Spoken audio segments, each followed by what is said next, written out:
strangling Clara's chest eased slightly as Penelope winked. "We'll be good for tonight."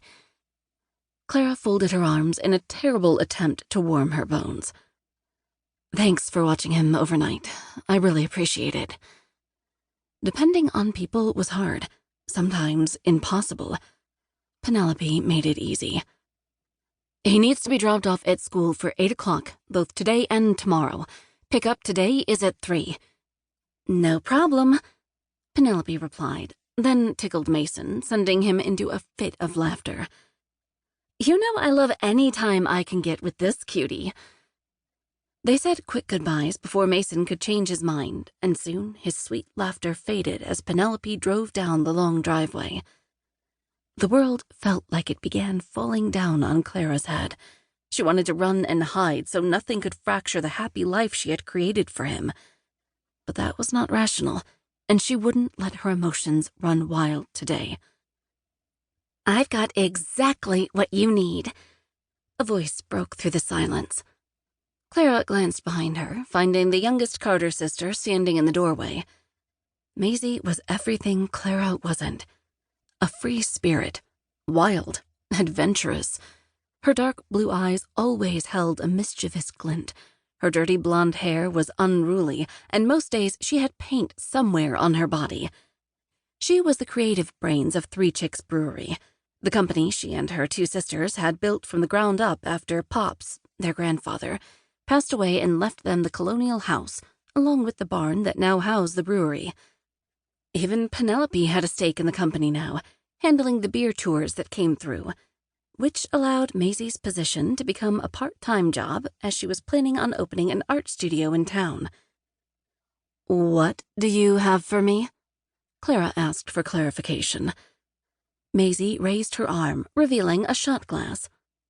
"Necessary fuel for today." Only Maisie would think it appropriate to down what looked like whiskey at 7:45 in the morning. Clara envied Maisie's life, full of passion with her new fiancé, Hayes, and how every one of her dreams had come true. Maisie deserved that, but Clara didn't have the luxury of chasing her happily ever after. She had Mason, and while the day ahead felt unbearable, this was the day they'd been waiting for since they opened the brewery. After hard months of grueling work, beer tours, and brewery awards, they finally got a shot at a distributor. With the distributor's help, they could put their top beer, Foxy Diva, into every bar and restaurant in North America. Reminded of all the responsibilities weighing heavily on her, Clara figured a little help to ease her nerves wouldn't hurt. She took the shot glass and downed the whiskey, shutting her eyes as the warmth of the liquid burned down her throat. "It's understandable if you're feeling out of sorts right now." Clara handed Maisie the empty shot glass. "I'm not feeling out of sorts. I know exactly what I'm doing." Maybe if she said that 100 more times, she'd believe it too. Obviously not believing her sister, Maisie gave a little shrug. "Okay then, what's the plan besides looking about ready to crawl out of your skin?" Clara rolled her eyes. "I'm fine, Maisie.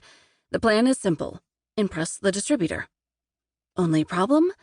The distributor was Sullivan's uncle, Ronnie. Clara hadn't known Sullivan was coming back to town, and she'd nearly had the wind knocked out of her when she arrived for a meeting with Ronnie and saw Sullivan sitting at the table, too. "Yes, of course we're going to impress the hell out of Ronnie," Maisie said, quirking up her lips. "But let's not forget you're also going to see the man you thought you'd marry and who cruelly left you behind and broke your heart." Clara gave the empty shot glass another look. Maybe she needed more than one to get through today. "What are you getting at, Maisie? Do you want me to cry or something?" Maisie scanned Clara's face a little too closely. "No, I don't want you to cry, but I think you need to talk about this.